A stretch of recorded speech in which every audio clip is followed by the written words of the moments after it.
नमस्कार, आप देख रहे खबर उत्तर प्रदेश और मैं हूं आपके साथ सत्यम गौर। उत्तर प्रदेश की खबरों का रुख करेंगे। सबसे पहले बात करेंगे उत्तर प्रदेश के आगरा की, जहां पर ताज के शहर आगरा में फर्जी डॉक्टरों का कोहराम देखने को मिल रहा है। आपको बताते चले कि इनके हौसले इतने बुलंद हैं कि शिल्प गृह के पास धुंधीपुरा में बिना नाम के अवैध तरीके से यहां पर फर्जी क्लिनिक चलाया जा रहा है। फर्जी डॉक्टर करते हैं लोगों के साथ जान से खिलवाड़। बड़ी और अहम खबर आपको बता रहे हैं, फर्जी डॉक्टर करते हैं लोगों की जान से खिलवाड़। तो बड़ी और अहम खबर आपको बता रहे हैं, फर्जी डॉक्टरों पर स्वास्थ्य विभाग कोई भी कार्रवाई नहीं कर रहा है। इस वक्त की बड़ी और अहम खबर आपको बता रहे हैं आगरा से, जहां पर आपको बताते चले कि ताज के शहर आगरा में फर्जी डॉक्टरों के हौसले बुलंद हैं। शिल्पग्राम के पास धंधुपुरा में बिना नाम के चलाया जा रहा है फर्जी क्लिनिक और फर्जी डॉक्टर लोगों की जान से खिलवाड़ करते हैं।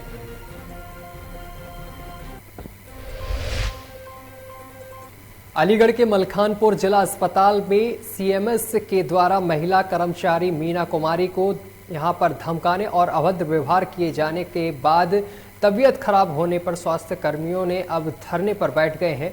उनका आरोप है कि सीएमएस के द्वारा महिला कर्मचारी से अभद्रता की गई थी, जिसके चलते उसकी तबीयत बिगड़ गई और इस बात से सभी कर्मचारी आक्रोशित नजर आ रहे हैं और उन्होंने काम बंद कर धरना प्रदर्शन करना शुरू कर दिया है। प्रदर्शन कर रहे कर्मचारियों की मांग है कि जब तक सीएमएस के विरुद्ध कार्रवाई नहीं की जाएगी तब तक इसी तरीके से प्रदर्शन चलता रहेगा। कल हमारे एक साथी मीना कुमारी बरिस्ताई के साथ हमारे सीएमएस डॉक्टर रामकिशन का बड़ा अशोभनीय और बड़ा अत्यंत ही दुर्भाग्यपूर्ण व्यवहार रहा।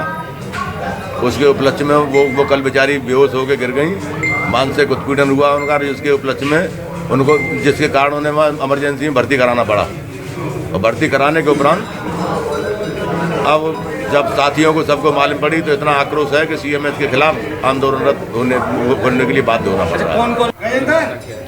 हमारी एक चीज़ रहेगी हमारे वहाँ में साथी मीना कुमारी जी कल शाम को इनके कैंप कार्यालय पर इनको साइन करने के लिए बुलाया। वो जब गई तो उनके द्वारा उनके साथ अभद्र भाषा का प्रयोग किया गया और इतनी प्रताड़ना की गई कि वो बेहोश होकर गिर पड़ी। वो तो कल एक बड़ी दुर्घटना होने से। और आगरा की हवा एक बार फिर से जहरीली हो गई है। आगरा में AQI 300 के पार पहुंचा है। बड़ी और अहम खबर आपको बता रहे हैं, प्रदूषण का जो स्तर है वो आगरा में एक बार फिर से बढ़ गया है। आगरा में AQI 300 पार पहुंच गया है। शाहजहां गार्डन आवास विकास संजय पैलेस की हवा सबसे ज्यादा खराब बताई जा रही है। वहां का AQI 300 के पार होने से लोगों को काफी दिक्कतों का सामना करना पड़ रहा है। सांस और दमा के जो मरीज हैं उनको इस दौरान सबसे अधिक दिक्कतों का सामना करना पड़ रहा है। तो आपको बताते चले कि प्रदूषण का स्तर एक बार फिर से बढ़ गया है। आगरा की हवा जहरीली हो गई है। ताज नगरी की हवा जहरीली हुई है, जिससे कि लोगों को भारी दिक्कतों का सामना करना पड़ रहा है। आगरा में AQI 300 के पार पहुंचा है। शाहजहां गार्डन आवास विकास संजय पैलेस की हवा सबसे खराब हुई है। AQI 300 पार होने से लोगों को काफ़ी दिक्कतें हो रही हैं।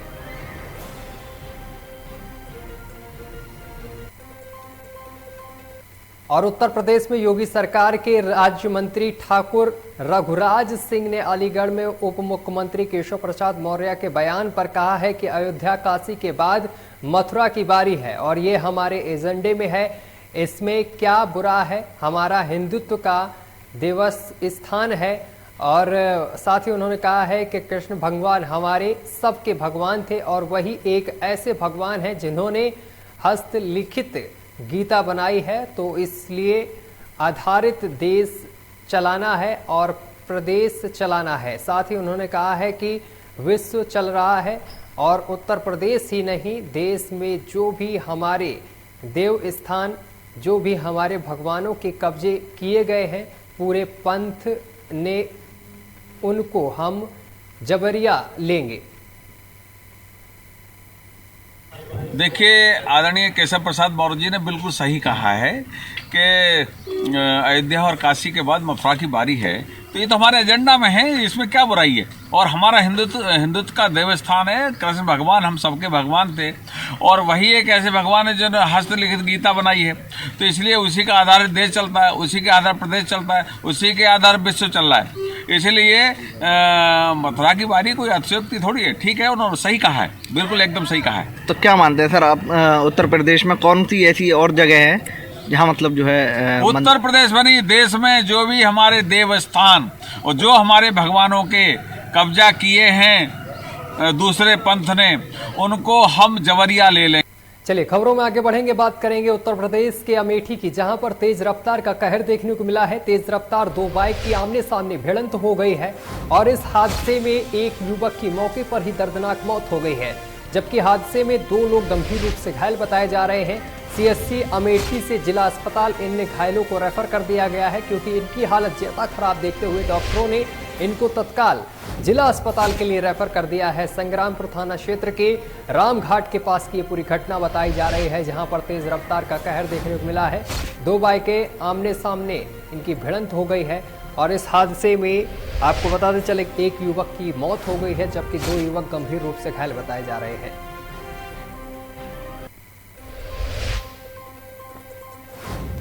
और अगली खबर औरैया से सामने निकल कर आ रही है। पुलिस अधीक्षक औरैया अभिषेक वर्मा ने एक बड़े गिरोह का भंडाफोड़ किया है। पीड़ित रहमुद्दीन ने पुलिस अधीक्षक औरैया एवं जनपद औरैया की पुलिस को बधाई भी दी है। वहीं गैंग के सदस्यों के कब्जे से करीब 3 करोड़ 75 लाख रुपए के वाहन पकड़े गए हैं, जिनमें ट्रक, बस, ट्रैक्टर और पिकअप शामिल हैं, जिनकी संख्या 14 बताई जा रही है, जिनको चोर, लूट और फ्रॉड अवैध तरीके से इन पे अपना हक जताया है। वहीं पुलिस अधीक्षक औरैया ने मीडिया को जानकारी देते हुए बताया है कि थाना डिबियापुर में हवलदार खान ने सूचना दी थी कि वह अपने भाई के कामकाज का केयर टेकर है और कुछ समय पहले शमी अहमद और कोतवाल अली निवासी गढ़ एरवा कटरा जनपद औरैया को उसने किराए पर ट्रक दिया था और काफी समय से शामी अहमद ना ही ट्रक दे रहा था और ना ही किसी भी तरीके की रकम वापस कर रहा था। जब रहमुद्दीन ने अपने ट्रक वापस मांगे तो उसने, आरोपी ने, आपको बताते चले कि युवक को जान से मारने की धमकी दी, जिसके बाद पीड़ित ने पूरे मामले की शिकायत थाने में दर्ज कराई है, जिसके बाद पुलिस ने कार्रवाई करते हुए आरोपी को गिरफ्तार कर लिया है और इनके पास से भारी मात्रा में यहाँ पर ट्रक, ट्रैक्टर और पिकअप बरामद की है और इस पूरे गिरोह के सरगना में 7 लोगों को गिरफ्तार किया गया है।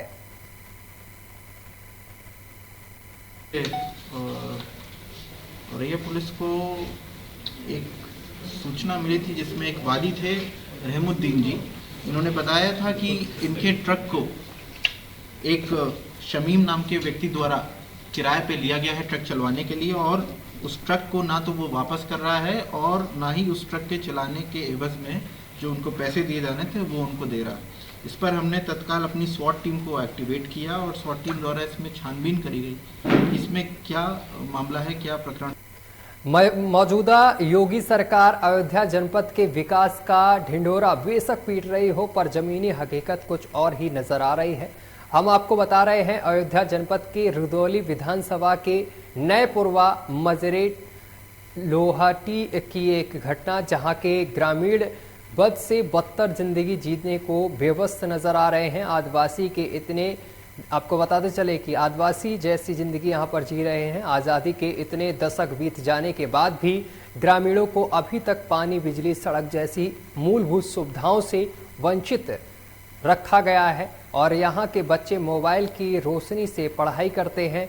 और शौचालय के बारे में जब हमारे रिपोर्टर ने ग्रामीणों से इस बारे में जानकारी ली तो उनका कहना था कि साहब, सर ढकने के लिए एक कमरा तो मिला नहीं है, शौचालय तो दूर की बात है। वहीं ग्रामीणों ने बताया है कि जंगल के किनारे गांव होने की वजह से जंगली जीवों को हमेशा यहां पर खतरा रहता है। जंगली जीवों के आने का शाम होते ही पूरे गांव की जिंदगी बिल्कुल थम सी जाती है। सब अपने अपने घर में सुरक्षित अपने घर के किवाड़ों को बंद कर लेते हैं। कई बार जंगली जानवरों ने अंधेरे का फायदा उठाकर ग्रामीणों को अपना निशाना भी बना चुके हैं।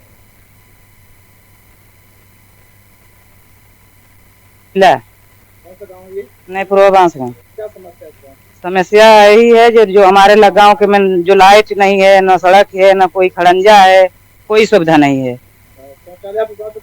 नहीं कुछ नहीं है।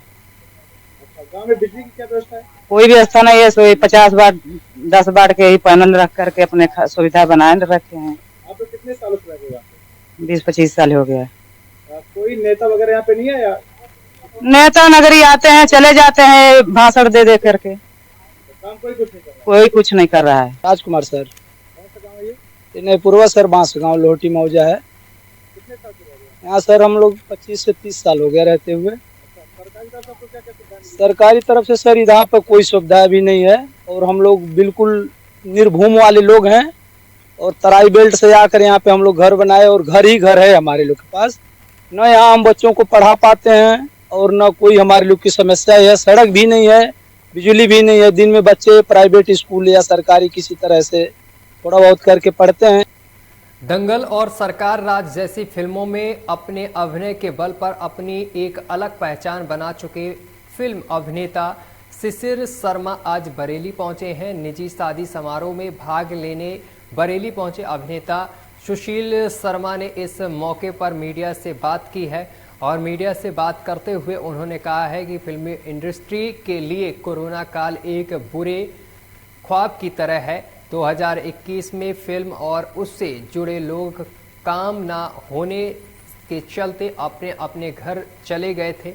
उन्होंने कहा है कि कोरोना काल में फिल्म इंडस्ट्री बहुत बुरा असर पड़ा है और अभी कुछ संभले हैं। एक बार फिर नया वेरिएंट से फिल्म इंडस्ट्री को सोचने पर मजबूर कर दिया है। साथ ही उन्होंने नसरुद्दीन शाह को अपना आदर्श बताया है। 20 में भी कुछ परेशानियां हुई, अब फिर कोरोना का नया वेरिएंट आ गया, तो फिल्म इंडस्ट्री पर कितना प्रभाव पहले पड़ा था और अब क्या अंतर है? पहले तो बहुत ही ज़बरदस्त प्रभाव पड़ा था। लोग बेघर, घर से बेघर हो गए थे, चले गए थे अपने अपने देश, अपने अपने गांव। और मुझे ऐसा लगता है कि 2021 उतना ठीक नहीं रहा। अब 2022 क्योंकि ये नया वेरिएंट आ गया, अब क्या रूल्स और रेगुलेशंस अलग अलग स्टेट्स लेके आते हैं, ये उसके ऊपर डिपेंड करता है। I don't know, I hope it doesn't really displace people from their life. Uttar Pradesh के बलिया जिले में 5 दिसंबर को जहां पूरे प्रदेश में मुख्यमंत्री सामूहिक कार्यक्रम के तहत हजारों जोड़ी शादियां कराना सुनिश्चित किया गया है, वहीं बलिया के कई विधानसभा क्षेत्रों में क्षेत्र के जनप्रतिनिधियों के नेतृत्व में इस कार्यक्रम की तेजी से तैयारियां की जा रही हैं। इसी कड़ी में मुख्यमंत्री सामूहिक विवाह कार्यक्रम को कुछ संस्थाओं के द्वारा भी कराया जा रहा है। आपको बताते चले कि एक तरफ फिफेना विधानसभा में स्वतंत्र प्रभारी मंत्री उपेंद्र तिवारी के नेतृत्व में 551 से अधिक जोड़ों की शादी कराना सुनिश्चित किया गया है, तो वहीं सदर कोतवाली क्षेत्र के हैबतपुर में राष्ट्रीय संघ विश्व शांति मिशन के नेतृत्व में भी 551 वर वधू की शादी कराना सुनिश्चित किया गया है, जिसके लिए संस्था के तरफ से पूरी तैयारियां कर ली गई हैं। और संस्था के संस्थापक सुरेंद्र कुमार गुप्ता की माने तो हैबतपुर क्षेत्र में पूर्व से ही 551 जोड़ी की शादी कराना सुनिश्चित किया गया है, जिसकी अनुमति भी शासन प्रशासन के द्वारा मिल चुकी है। सभी तैयारियां पूर्ण कर लेते के बाद आखिरी मौके पर प्रशासन के द्वारा शादी को रोक लगा दिया गया है। सुरेंद्र प्रताप की माने तो समाज कल्याण अधिकारी के द्वारा संस्था के द्वारा विवाह के लिए पंजीकृत जोड़ों का विवाह फिफेना विधानसभा क्षेत्र में मंत्री उपेंद्र तिवारी के नेतृत्व में हो रहे हैं। विवाह स्थल पर कराने का दबाव बनाया जा रहा है और जिससे संस्था के सभी लोगों ने निराशा देखने को मिल रही है। लोगों में निराशा व्याप्त है। वहीं आपको बताते चले कि सुरेंद्र गुप्ता ने संस्था के सभी सदस्यों के साथ जिला अधिकारी को पत्र देकर मुख्यमंत्री सामूहिक विवाह कार्यक्रम को पूर्व से निर्धारित स्थल पर पूर्ण कराने की अनुमति मांगते हुए कहा है कि यदि प्रशासन इसकी अनुमति नहीं देता है तो हम सामूहिक रूप से आत्मदाह करने के लिए मजबूर हैं। नमस्कार, मेरा नाम सुरेंद्र कुमार गुप्ता, संस्थापक निदेशक राष्ट्र विश्व शांति मिशन जेपी नगर उमरगंज बलिया का मैं निवासी हूँ। हम लोग संगठन के तमाम लोग मिलकर लगातार साल भर सामूहिक विवाह को लेकर दिन रात मेहनत गांव-गांव जाकर हम लोग रजिस्ट्रेशन करते रहे। संगठन के कई लोगों ने अपने ही खर्च से प्रचार किए और मुख्यमंत्री सामूहिक विवाह योजना का प्रचार भी किया गया और 5 से 51 जुड़ियों को। प्रधानमंत्री नरेंद्र मोदी के प्रस्तावित कार्यक्रम को लेकर जल शक्ति मंत्री महेंद्र सिंह आज बलरामपुर जनपद में आगमन हो गया है और जल शक्ति मंत्री प्रधानमंत्री के कार्यक्रम को लेकर अधिकारियों, भाजपा जिला अध्यक्ष, जनप्रतिनिधियों और भाजपा पदाधिकारियों के साथ बैठक करेंगे। जल शक्ति मंत्री कार्यक्रम स्थल का निरीक्षण करने के साथ ही कलेक्ट्रेट सभागार में 1 बजे प्रेस कॉन्फ्रेंस करेंगे।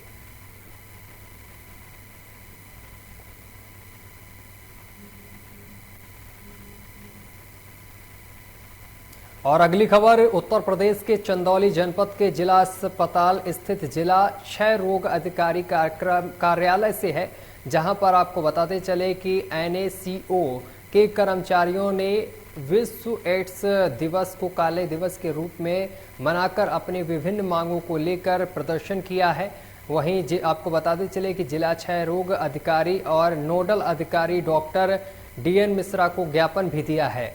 वहीं आपको बताते चले कि नाको के कर्मचारियों ने मानदेय पुनरीक्षण न होने पर राष्ट्रीय एसोसिएशन द्वारा आहत 1 दिसंबर 2021 विश्व एड्स दिवस को सामूहिक अवकाश के रूप में चंदौली में काला दिवस मनाकर जिला क्षय रोग अधिकारी को अपनी मांगों का ज्ञापन सौंपा है। वहीं कर्मचारियों ने बताया है कि यदि हमारी मांगें पूरी नहीं होती हैं तो हम प्रदेश स्तर तक बड़ा आंदोलन करेंगे। और नोडल अधिकारी DN मिश्रा ने बताया है कि मांग का पत्र मिल चुका है और मैं अपने उच्चाधिकारियों को उक्त समस्या को लेकर भेजूंगा।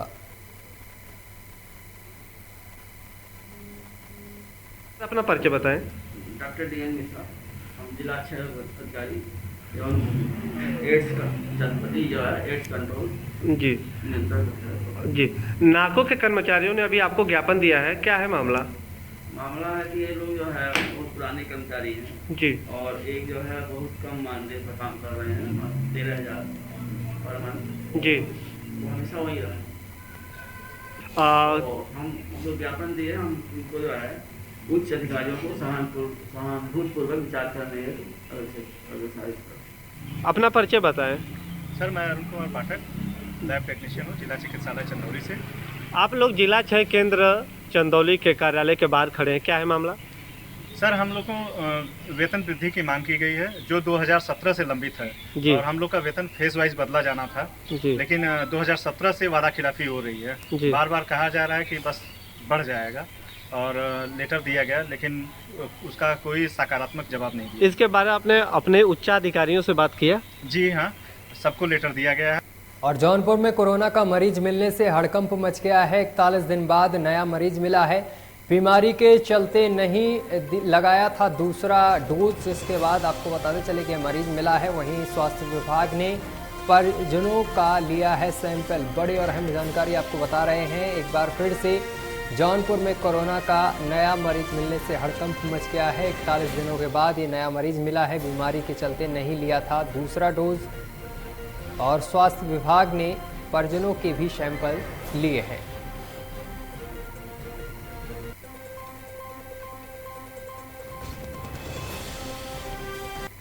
और उत्तर प्रदेश में चुनाव की सरगर्मियां तेज रफ्तार से बढ़ती नजर आ रही हैं। कौशाम्बी जिले में बुधवार को बहुजन समाजवादी पार्टी की जनसभा में उमड़ा यहां पर जनसैलाब और बसपा के राष्ट्रीय महासचिव सतीश चंद्र मिश्रा ने जनसभा को संबोधित करते हुए कहा है कि बीजेपी और सपा एक सिक्के के दो पहलू हैं, इनसे सावधान रहें। बीजेपी और सपा पर जमकर निशाना साधते हुए कहा है कि जो कार्य सपा के शासनकाल में होता था वही बीजेपी सरकार में हो रहा है। सपा सरकार में गुंडाराज, महिला उत्पीड़न जैसे तमाम घटनाएं होती थीं, वही काम बीजेपी की सरकार में भी हो रहा है और बसपा की नीतियां लगातार फिर से बसपा सरकार बनाने की अपील की है। वहीं मंच पर चयल प्रभारी अतुल द्विवेदी, मंझनपुर की प्रभारी प्रत्याशी डॉक्टर नीतू कनौजिया मौजूद रहीं।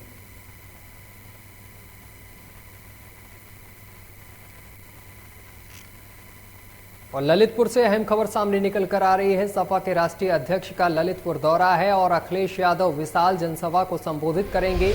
महाराजा खेत सिंह जूदेव की मूर्ति का करेंगे अनावरण। बड़ी खबर आपको बता रहे हैं। आपको बताते चले कि महाराजा खेत सिंह की मूर्ति का अनावरण भी अखिलेश यादव करेंगे। अखिलेश यादव के दौरे को लेकर कार्यकर्ताओं में भारी जोश देखने को मिल रहा है।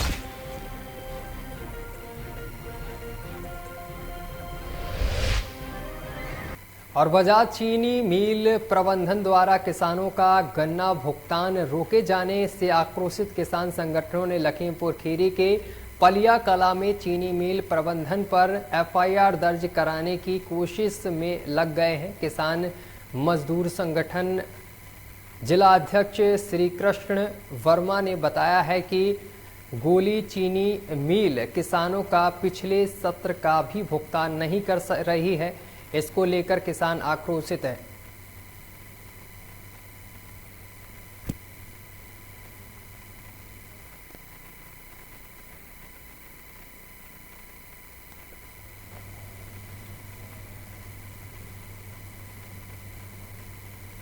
और लखनऊ से बड़ी खबर सामने निकल कर आ रही है। अडानी ग्रुप और आईआरबी बनाएगी गंगा एक्सप्रेस। बड़ी खबर आपको बता रहे हैं। 584 किलोमीटर लंबे एक्सप्रेस वे के लिए वित्तीय भीड़ खुली है। बड़ी खबर आपको बता रहे हैं, जहां पर आपको बताते चले कि अडानी ग्रुप और आईआरबी बनाएगी गंगा एक्सप्रेस वे, जिसको लेकर 594 किलोमीटर लंबा ये एक्सप्रेस वे बनाया जाएगा। वित्तीय भीड़ खुली है। पीएम मोदी और सीएम योगी दिसंबर अंत तक कर सकेंगे इसका शिलान्यास।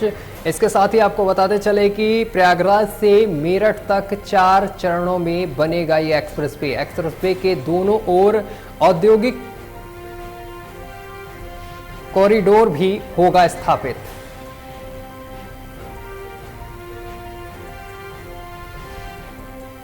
और लखनऊ से एक और बड़ी खबर सामने निकल कर आ रही है। विधानसभा सत्र बुलाने की तैयारी में योगी आज सरकार लग गई है। बड़ी खबर आपको बता रहे हैं। विधानसभा सत्र बुलाने की तैयारी में योगी सरकार दिसंबर महीने में ही सत्र बुलाने की तैयारी है।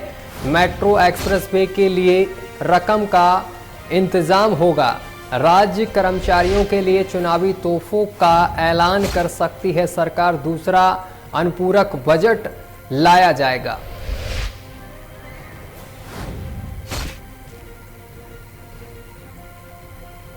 गौतम बुद्ध नगर में यातायात माह के समापन दिवस पर ट्रैफिक पुलिस के अधिकारियों और कर्मचारियों ने एक प्रोग्राम का आयोजन कर अपनी उपलब्धि और काम गिनाए हैं।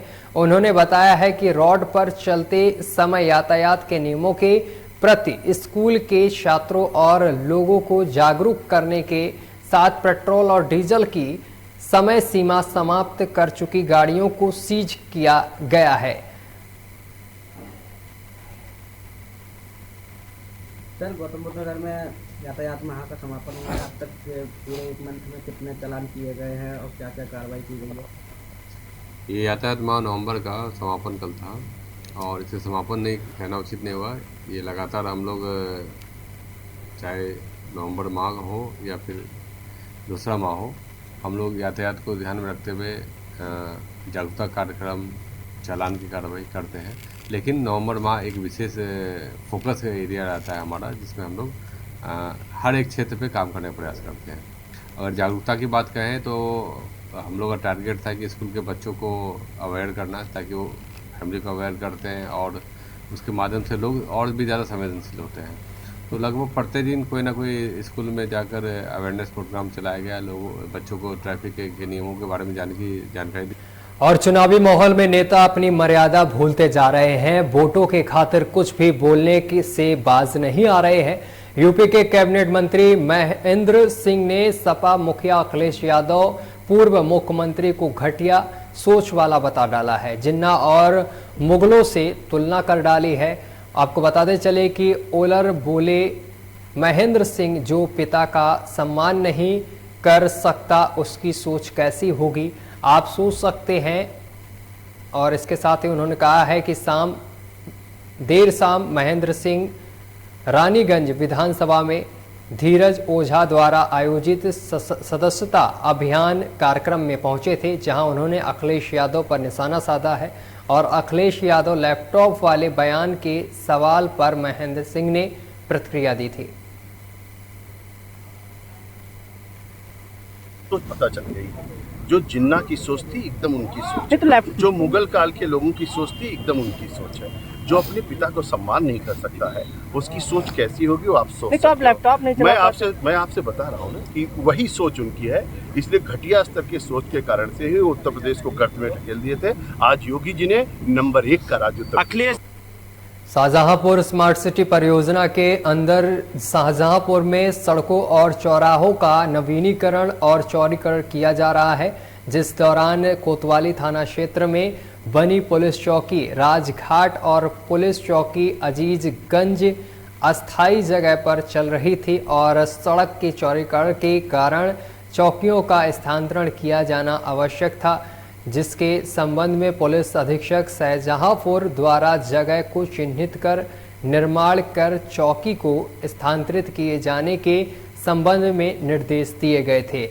बताते चले कि पुलिस चौकी राजघाट और पुलिस चौकी अजीजगंज का विधिवत हवन पूजन कर चौकियों का फीता काट कर उद्घाटन किया गया है।